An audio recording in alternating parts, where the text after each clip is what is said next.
Alfred, are there? Not here. Yeah, he's there. Please start. Mr. Chairman, sir, thank you.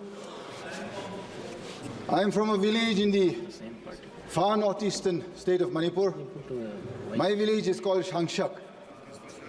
In the spring of 1944, when the Great Second War reached that part of the country, my village was where the Battle of Shangshak took place for a week.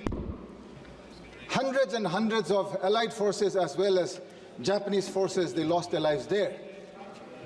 It was the Battle of Shangshak that ensured that Allied forces could reach Kohima in time so that the onslaught of the Japanese could be stopped. Sir, the nation was built 1950, as we all know, the Constitution was adopted, enacted. That part of the country, we never knew what was being discussed. Our people never ever knew what was happening in these great halls, what our founding fathers were discussing for the welfare and the future of that part of the country. Many amendments were required. One such amendment that happened in '63 was Article 371A for the state of Nagaland. In 1971, Article 371C for the state of Manipur. It was because at the time in 1949, when the Constituent Assembly discussed the Constitution, many parts of our nation were left out.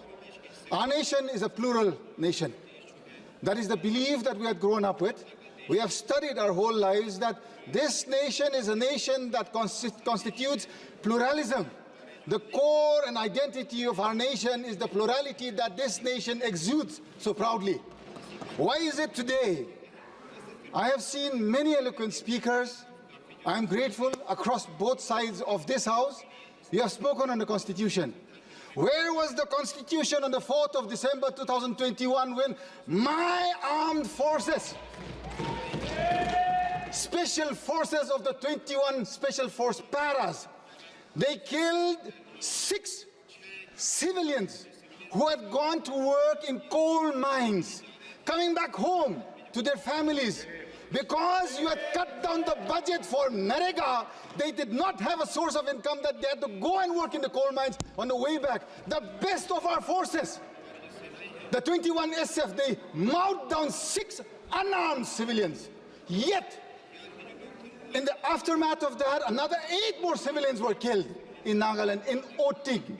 What did this government do at that point in time?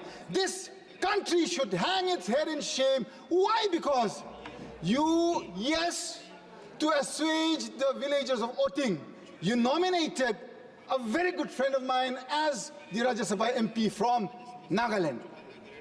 Presently, she's the MP representing Nagaland, and her name is Phangnon Konyak, a well-deserved lady from Oting. Is that enough for the families that have lost their lives to my armed forces? Did not this nation and this people and this House at least stand up in unison, condemning that? At least I expected our Raksha Mantri to have stood up and said that we owe responsibility to whatever wrong happens, and it is our own people that we have assassinated, and for that we mourn. Till date, that is missing. Are we not a part of this nation? I ask you, Speaker Sir. Mr. Chairman, 3rd of May, 2023, I need not remind this House or this nation what happened in my state of Manipur.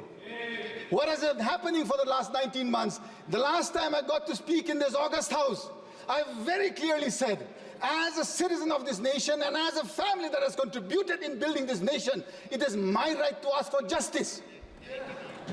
Why is it till today that my Prime Minister, someone who this nation believes, someone who I also wish to believe, why is it that till date he is not answerable to the people of Manipur? Why? Is it too much? Is it too much for me to ask on behalf of those civilians that have elected me here today? Sir, Sir, Mr. Chairman, sir, those children, those women across communities, they have lost their lives. They cannot be victimized for a cause for which this nation or the state cannot handle. Is my nation so weak that you cannot protect the lives and property of the civilians there in Manipur, sir? I beseech the conscience of this House. Thank you. We have so many eloquent speakers, sir. I'm closing. Sir, I'm closing. Please, please. Sir, in the end, I wish to beseech upon the conscience of this House, especially all the honorable members of the ruling bench. This is not a war against either party, be the treasury or the opposition. This is a war against humanity in this country. Please, wake up, speak to your people. All you have to do is see how difficult is it for our nation, which is growing and going to become the third largest economy. You talk only of economy, but when you are finished of people, what will that economy do when there are no people to use it? I ask the conscience of this House and the leadership of this nation, please today stand up, be with your brothers and sisters in Manipur, bring about justice and be accountable for all actions. Thank you, Speaker.